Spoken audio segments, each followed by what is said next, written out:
Start. नमस्कार दोस्तों, मैं Avni maternity and general hospital Jaipur का medical director and chief anaesthetist doctor Amit Sharma हूँ। दोस्तों, आज हम बेसिक लाइफ सपोर्ट के बारे में बात करेंगे। बेसिक लाइफ सपोर्ट एक ऐसी टेक्निक है जिसके द्वारा हम बिना किसी दवाई, बिना किसी कोई एडिशनल औजार या इंस्ट्रूमेंट के किसी मरीज को जिंदा रख सकते हैं। हमारे सामने कभी भी कोई मरीज कोलैप्स हो जाए, कभी घर पे कोई पानी में डूब करके, करंट लगने से, सड़क किनारे, तो हमें किस तरीके से रिएक्ट करना है। जो हमारे पास कोई दवाइयाँ उपलब्ध नहीं है, कोई दूसरे डॉक्टर उपलब्ध नहीं है, तो कोई भी लेमैन किस तरीके से किसी की जान बचा सकता है, वो टेक्निक के बारे में आज हम चर्चा करेंगे। दोस्तों, ये बहुत जरूरी चीज है। ये डॉक्टर्स के अलावा नर्सिंग स्टाफ, लेमैन, कोई भी इस BLS की ट्रेनिंग ले सकते हैं जिससे कि किसी की जान बचाया जा सके। अब इसकी शुरुआत करते हैं। दोस्तों, BLS के अंदर हम CPR करना सीखेंगे, या आजकल CPCR, कार्डियो पल्मोनरी सेरिब्रल रिसस्टिटेशन।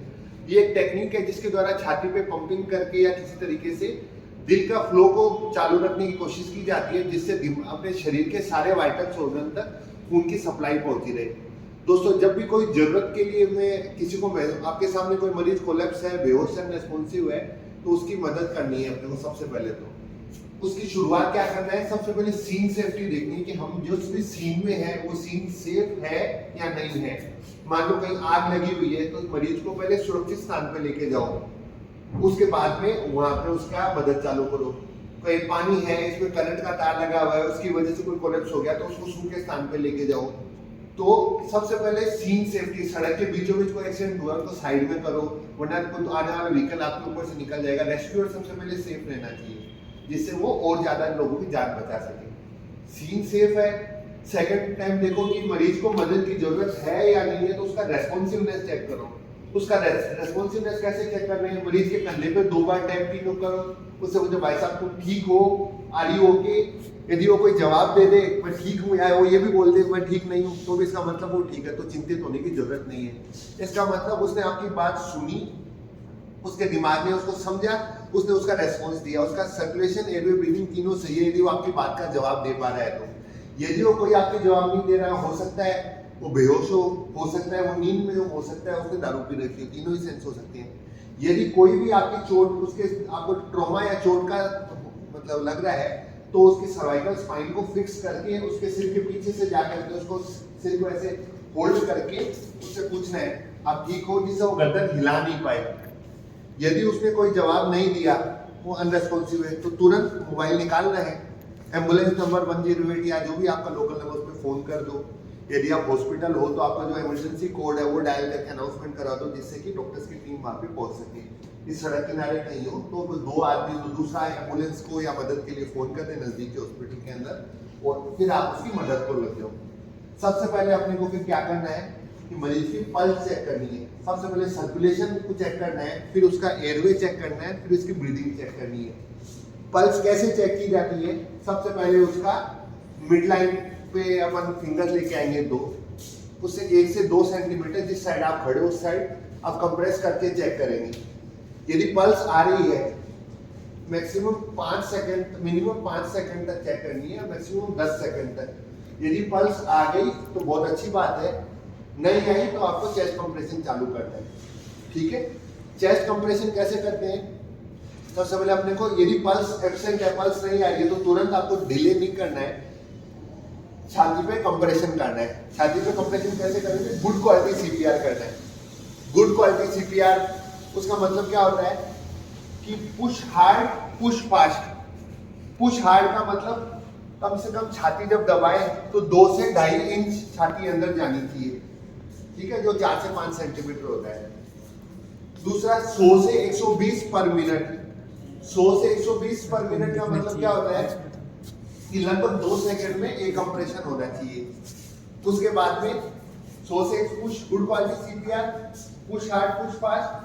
तीसरा क्या होता है कि इसको मिनिमल इंटरप्शंस, जब भी हम 2 मिनट में रीअसेस करेंगे तो आपका मैक्सिमम 10 सेकंड का गैप दे सकते हैं। 10 सेकंड से ज्यादा कभी भी इसमें गैप नहीं देना है। ठीक है, कंप्रेशन किया मतलब 100 से 120 पर मिनट आप कर लिया। हर बार कंप्रेस करने के बाद में छाती को वापस से ऊपर आने देना है, इसको बोलते हैं अलाउ एडिक्वेट चेस्ट रिकॉइल। जितना, क्योंकि ये कोई रिब केज है, आप उसमें दिल रखा हुआ है, आप उसको कंप्रेस कर रहे हैं तो उसका दिल का फ्लो आ गया है, वापस से खून दिल में भरे, उसके लिए छाती को वापस से रिकॉइल होने देना है। तो आप अपने स्किन का कंटेंट बनाए रखते हुए उसको ढीला छोड़ दो, जिससे छाती वापस ऊपर आए, फिर वापस से दबाओ। कंप्रेशन करते हुए किस बातों का ध्यान रखना है कि आपके हाथ स्ट्रेट होने चाहिए, आपके हाथ एल्बो स्ट्रेट होने चाहिए, फिंगर्स को इस तरीके से इंटरलॉक करना है, एल्बो स्ट्रेट। जब भी कंप्रेशन आप करेंगे तो आपके हिप जॉइंट में मूवमेंट आएगा। आपके सामने मरीज यहाँ लेटा हुआ है, मूवमेंट इस तरीके से आएंगे, ठीक है। मरीज के दोनों बेटा आप इधर आइए जरा, आप लेट सकते हो यहाँ पे, नजदीक ले आओ, ये माइक पकड़िए, ठीक है। ये मरीज के दोनों निप्पल होते हैं, इसके जस्ट नीचे जीपी स्टर्नम होता है, लोअर 1/3 ऑफ द स्टर्नम। इस लेवल पे दोनों हाथ स्ट्रेट रखने हैं, एल्बो स्ट्रेट, और यहाँ पे कंप्रेशन कर देते हैं।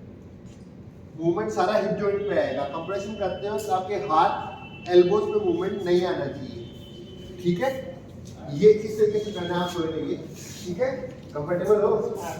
सबसे पहले शुरुआत से अपने इसको रिपीट करते हैं। सीन सेफ्टी देखी, पेशेंट का कैसे हो, नाम क्या है, जवाब नहीं दिया।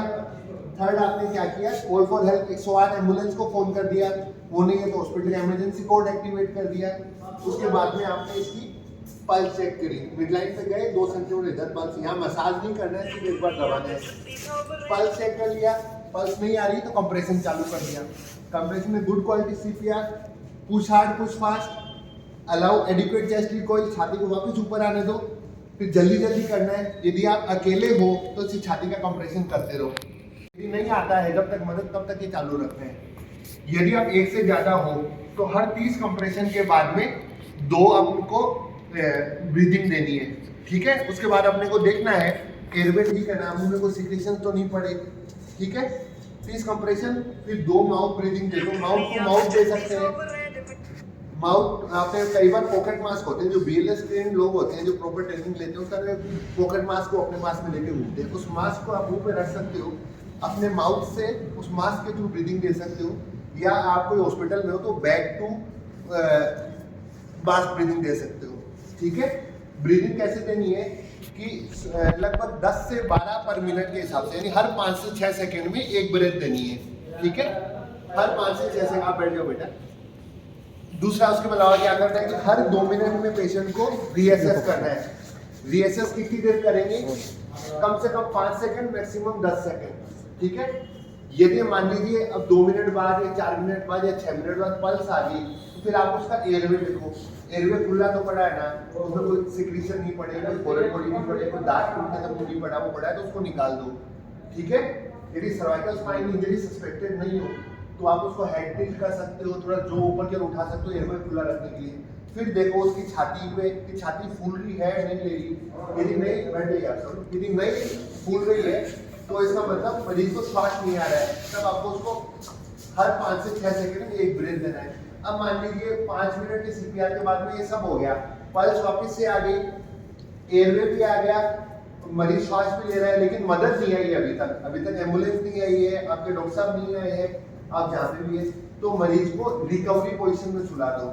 रिकवरी पोजीशन में क्या होता है, लेफ्ट साइड में मरीज को सुला दो, एक तरफ टिल्ट करके और टांग थोड़ी ऊपर। उससे क्या होगा कि उल्टी आने की संभावना कम हो जाती है। जब तक मदद आए तब तक हर 2 मिनट में पेशेंट को रीअसेस करते रहो। रीअसेस करने का सेम वही तरीका हो सकता है, अभी पल्स आ गई हो 2 मिनट बाद वापस बंद हो जाए, तो वही आपको पल्स चेक करनी है, फिर उसका एयरवे चेक करना है, उसकी ब्रीदिंग चेक करनी है। यदि पल्स नहीं आ रही तो सेम शुरुआत में अपन चले जाएंगे, वही सीधा करो, चेस्ट कंप्रेशन चालू करो, push hard push fast, good quality CPR, minimal interruption, allow adequate chest recoil, ठीक है। फिर अपने को एयरवे देखना है, एयरवे सही है क्या, एयरवे सही नहीं हो सकता है बेहोशी की वजह से जीभ पीछे करके रास्ता श्वास का बंद कर दे, तो अपन गर्दन पीछे टिल्ट कर सकते हैं, हेड टिल्ट बोलते हैं इसको। हेड टिल्ट करके मरीज के पीछे जाके हेड टिल्ट या इसको चिन को ऊपर उठा सकते हैं, तो इससे क्या होता है जीभ पीछे एयरवे को ब्लॉक कर रही है, वो खुल जाता है उससे। फिर एयरवे भी खुला है, वो भी सही है, तो देखो मरीज श्वास ले रहा है, नहीं ले रहा तो अपन 10 से 15 पर मिनट के हिसाब से अपन उसको ब्रीदिंग दे सकते हैं।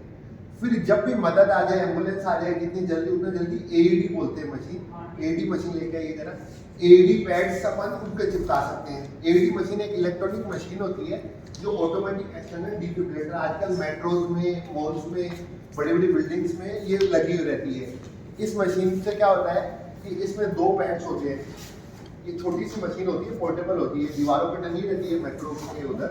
तो इसको खोल लो, अभी इसको पूरा खोलने की जरूरत नहीं, ठीक है ना। इसमें 2 पैड्स होते हैं, पूरा मत खोलिए, ठीक है ना। उन पैड्स को अपन छाती पे चिपका सकते हैं। एक यहाँ पे लेफ्ट साइड में क्लेविकल के नीचे और राइट साइड में क्लेविकल के नीचे और लेफ्ट साइड में एक्सिला में। फिर इस मशीन को ऑन कर दो तो मशीन अपने आप बोलती है कि आप ना पैड अटैच करो। फिर वो बोलते हैं कि रिदम शॉकेबल है नहीं है, यदि मशीन करंट देती है।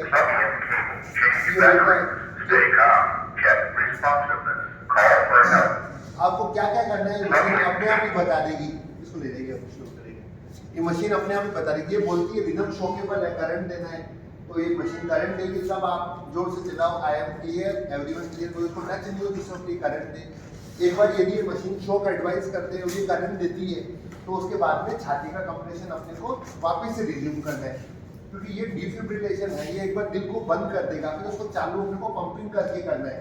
फिर इस एक बार यदि एईडी ने करंट दिया तो कम से कम 2 मिनट तक चेस्ट कंप्रेशन करना ही है करंट देने के बाद में।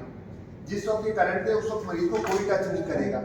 ये हर जगह आपको मिल सकती है, मॉल्स में और कहीं पे भी। ऐसा मत सोचिए कि आपको ये मशीन कभी चलाने का मौका नहीं मिलेगा, लेकिन आपको प्रॉपर इसका BLS की ट्रेनिंग लेनी चाहिए। उसके बाद में आगे मतलब ये जिससे आप लोगों की जान बचा सके। दोस्तों ये सब मैं आपको इसलिए सिखा रहा हूँ क्योंकि इमरजेंसी, आज मैं डॉक्टर हूँ, हॉस्पिटल में बैठा हूँ, मेरे पास यहाँ तो सारी इमरजेंसी की सुविधाएं उपलब्ध है, लेकिन कई बार ऐसा होता है कोई घर पे, कोई पार्टी में या बाहर कहीं भी गए हो, सड़क किनारे, कभी किसी को मदद की जरूरत पड़ जाए, तो बिना दवाइयों के किसी की जान कैसे बचाए। तो ये एक ऐसी विधा या टेक्निक है जिसके द्वारा हम किसी की भी जान बचा सकते हैं। ठीक है, बहुत बहुत शुक्रिया।